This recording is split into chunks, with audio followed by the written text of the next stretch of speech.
So there's a new Sword Art online game landing soon, and to be honest this one's got people paying attention for a reason. The game is called Echoes of Aincrad, and it's coming out July 10. I have spent a good chunk of time in the non-embargoed version of this game now, so let me just walk you through what this thing actually is, and what you would be getting before you drop your money on it. The first big change: you're not actually playing as Kirito this time, you make your own character from scratch, so with full character customization, and you experience the story as this new person. The story itself goes back to the very start of the Death game, floors 1 and 2 of Aincrad, when 10,000 players got trapped and told they would die for real if they died in the game. It's basically a retelling of how that whole nightmare began, but from someone who isn't the chosen hero. That is about as much lore as I want to get into, since the point of this video is really the gameplay, because there's quite a lot of gameplay to talk about. For starters, you've got 4 difficulty settings: story, normal, hard, and very hard, and you can swap between those whenever you're not mid-quest. But the actual wild part is the death game mode. If you turn that on, then dying deletes your save file. This is unlocked after you beat the game normally.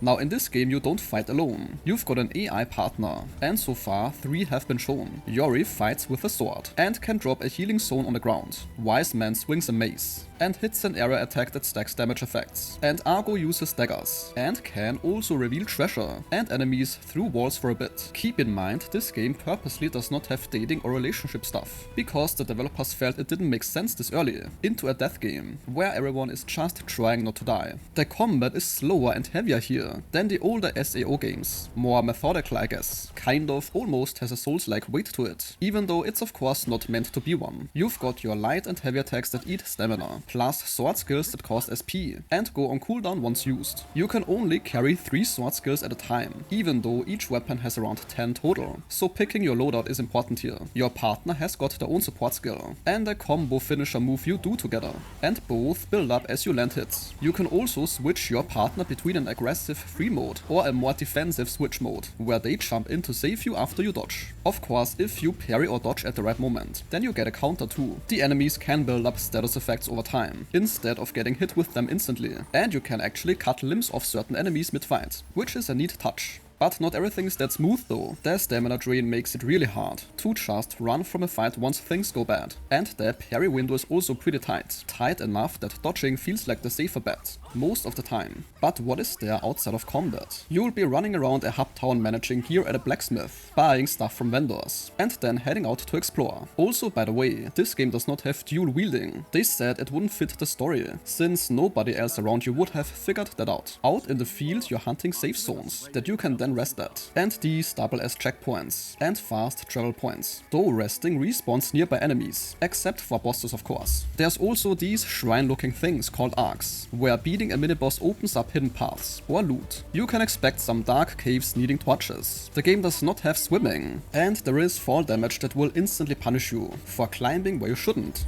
Progression-wise, you level up, get growth points, dump them into stats like strength or dexterity, and those stats unlock bonus perks at certain thresholds. You can reset all of this later using in-game currency, if you want to try a new build. Also, your weapons can be upgraded, and have mod slots for extra bonuses. And of course, the game has a crafting system for the materials you pick up.